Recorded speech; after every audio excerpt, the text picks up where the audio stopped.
So around this time last year, we were at the 2013 chase race at Dover, and it brought on a very interesting conversation that attracted most of the fans. No, not Jimmy Johnson's win on his way to his 6th title. As a matter of fact, the most talked about headline during that time was ESPN and longtime racing announcer Marty Reid parting ways. Now, while most people tended to like this headline, it seemed a little bit suspicious to me. So like with other NASCAR news items that I've found suspicious over the years, I've done some investigating to see what the real story was. Another reason that I did this is because, well, one of the things I'm most known for on YouTube is being the one NASCAR YouTubian buddy who actually defends him. Go to any Marty Reid fail movie and relive fierce conversations involving either footage or music for evidence. Anyway, when the headline was first released, everyone had the assumption he was fired after the Ryan Blaney last lap error at the Kentucky Nationwide race in 2013. The only problem was there was no ESPN source that directly said that. Everyone just assumed that was the case. The closest thing we got was that Marty was, quote, no longer with the company, and ESPN, quote, decided to go with a different direction. That direction was Alan Bestwick, which I didn't mind, considering he's my second favorite racing announcer ever, behind Bob Jenkins. Still, something was a bit fishy to me. I don't think necessarily that ESPN fired him, but this entire thing was more Marty's decision than anything else. The issues with that news at that time it was announced was things seemed a little bit off considering the timing.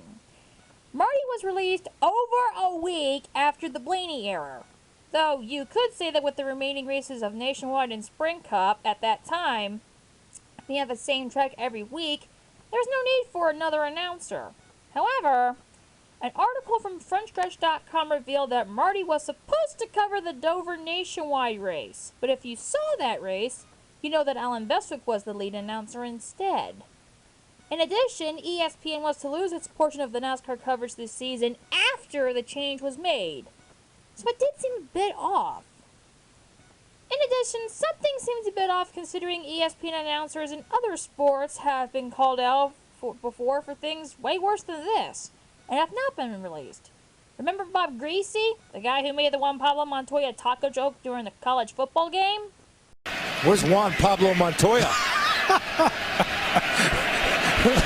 He's out having a taco. Also, if a racing announcer can be fired for calling a race one lap early, why hasn't Ralph Sheheen been fired from Fox Sports Dud yet? Finally starting to find his speed again, but Osborne's right there. There it goes, the whoops. And the checkered flag. One to go. One to go. Oh, one to go. What am I saying? We're not done, Ralph. We got more of this. Osborne's not done either. Oh wait, it's Fox Sports Dud. That's why. Anyway, something else I noticed is that some fans thought Marty should have sued ESPN for wrongful termination. Besides the fact that I think statute of limitations would have dismissed that if filed today, I think that what I'm about to reveal to you guys will show you why that didn't happen. Like little old me, a bunch of other fans had their own theories about what exactly this deal was about. Virtually nobody believed the different direction excuse, even a so-called ESPNer like me. After some time, I think I figured out what the actual answer is. One theory that I saw a lot of was the assumption that Marty is suffering from one of those brain illnesses like Alzheimer's or dementia. I don't believe that's the case. A, because I don't want that for his sake, and B, ESPN would usually announce on SportsCenter if an ESPN employee or alumni has been suffering from any sort of illness, and other than the headlines revealed on the internet, it was never mentioned. So I take that out of play immediately. Another theory is that ESPN is trying to do a bunch of adjusting and releasing of or realigning people involved with their racing broadcast since they're losing their coverage. My only problem with that theory is that the only other NASCAR casualty since up to this point in time is the ESPN show NASCAR Now. In fact, at the end of the 2014 season, some of the ESPN NASCAR crew will be retained for other projects, while others will more than likely go to NBC Sports Network. Or in Jamie Little's case, Fox. And before you say Marty got a head start, Rick Allen got the gig as head announcer for NBC Sports Network, so... Speaking of, another popular theory was that Marty was headed to another network.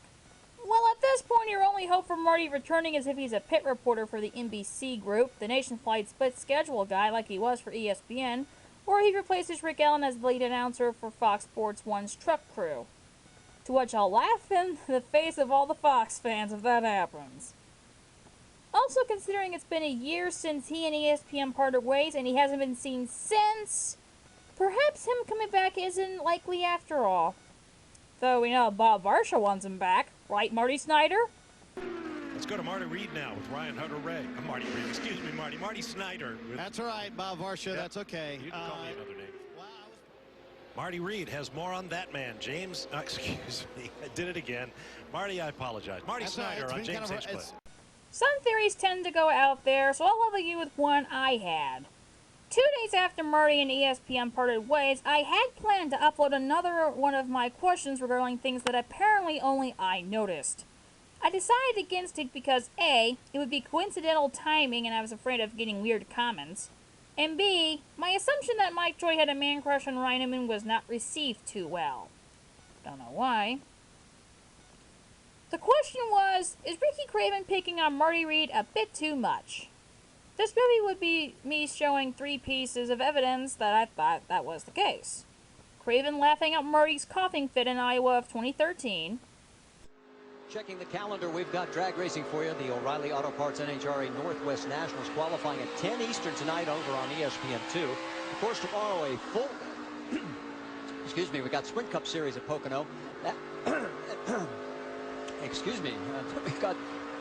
Ricky, take this for me, please. Yeah, your drafting partner here. NASCAR Sprint Cup Series at Pocono, noon Eastern time on ESPN. We got the O'Reilly Auto Parts NHRA Northwest Nationals, 7 Eastern time tomorrow, ESPN2. And then NASCAR Nationwide Series, Zippo 200 at Watkins Glen, 2 o'clock Eastern time Saturday. That's it. That's all I got. It's on ABC. Thank you very much. Always love it when stuff like that happens on live television. It's called drafting. Apologize, everybody. You did a good job. All right. He's done a really good job. No, by the way, Matt Kenseth just sent me a text asking if you're okay.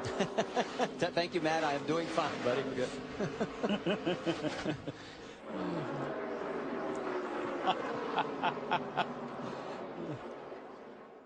Craven mocking Marty twice after they got lost on the way to Montreal in 2012.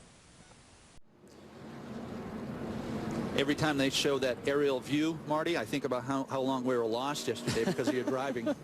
Sorry, but I'm haunted by it. Oh, I knew I was going to get thrown under the bus for that. We took the scenic tour, folks. That's all I'll tell you.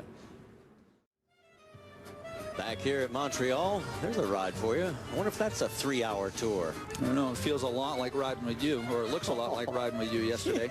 That's twice today you jumped all over me for driving. Just because I got us slightly lost. You went left. When I should have gone right. You went right, you went left, and we got nowhere. Well, luckily I'm not driving out on the racetrack, as my compatriot here in the booth has vividly pointed out. And Craven calling Marty a backseat driver in mid-Ohio in 2013. You gotta do what you gotta do here when you get to somebody. Man, let me drive. Shut the hell up, everybody. We'll be fine. Okay. You know, that reminds me of how I behaved when I was in my early 20s, because as a driver, you're just not as tolerant, you know, when you're young. And Danny's trying to help him, but just let me concentrate. You talked to me like that when I tried to give you directions in the rental car. Yeah, anybody that's ridden with you understands why I talk to you like that. Considering that Marty Reid is often compared to the WWE's Michael Cole, you could make the comparison there by having Craven play the role of JBL, depending on era or preference. But at least you see where that theory of mine was coming from. So even if you decide to ask Craven about this and he ends up denying that, that's up for you to decide. But anyway, some people have the assumption that ESPN cut him because he was getting too old. 2 problems here. A, nobody knows how old Marty really is, even though we could probably guess he's in his 60s. Seriously, I have never seen a source telling us what his birthday is. And B, there are actually a lot of people older than him still at ESPN. So... Then there is this fact. At the very end of the broadcast for the infamous Kentucky Nationwide race won by Ryan Blaney, Marty said a farewell to his broadcast partner for that evening, which was Ricky Craven. Initially, that gave me the indication with the rest of the Nationwide races being in conjunction with the Sprint Cup Series, Craven was done for the year. But it wasn't.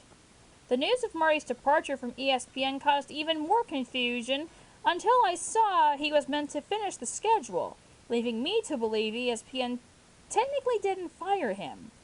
Marty left on his own terms for reasons only known to him and maybe a few others.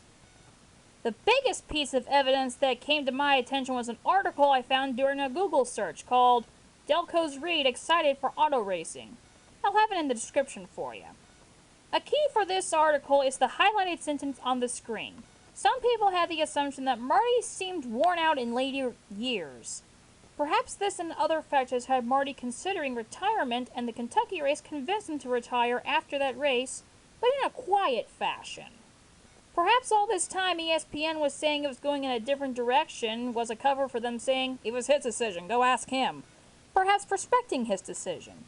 Everyone knows that Alan Bestwick is awesome, and even though covering 2 races per week for 7 straight weeks would be tough, Alan could and did easily handle it. Maybe Marty knew that as well. When you think about it, Marty retiring is by far the most legitimate reasoning. Maybe there is something going on and he's decided to keep it private.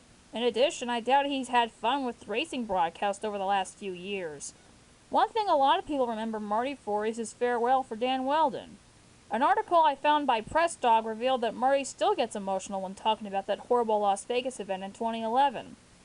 I would not be surprised at all if the incidents that Marty has covered over the years, and not just that one, was a major factor to Marty retiring as well if that is the case. After all, fans like me know that in terms of races on television, Marty has covered races featuring 4 fatalities in 3 different racing disciplines, all in a little over a decade. The closest amounts of televised races featuring a fatality covered by anyone else in all of auto racing all time is 3. In addition, there are plenty of races Marty has covered that has featured a ferocious crash that scares everyone. I document that in a playlist in case you wish to learn more about what I mean. I can imagine stuff like that can take its toll, as well as possible mental exhaustion or burnout, being picked on by colleagues during events, and yes, I'm still sticking to that. And perhaps also the fact that next to the New York Yankees radio guy, he's probably the most picked on sports announcer ever. I've read in articles that he doesn't pay attention to that, and he knows he can't please everyone, but it wouldn't surprise me if that played a factor into what I believe was Marty deciding to retire. With that in mind, I thank you guys for hearing me out about this topic. After 1 year, what do you guys believe was the actual deal? Do you agree with me? Do you have other theories? Do you think that Marty will eventually return with another network in 2015 after everything is adjusted? Or do you think, like what my searchers have compiled and come up with the conclusion that Marty Reid has retired? Let me know in the comments sector, and let's embrace debate. This is Ultimate 23 Dragon, and that's my final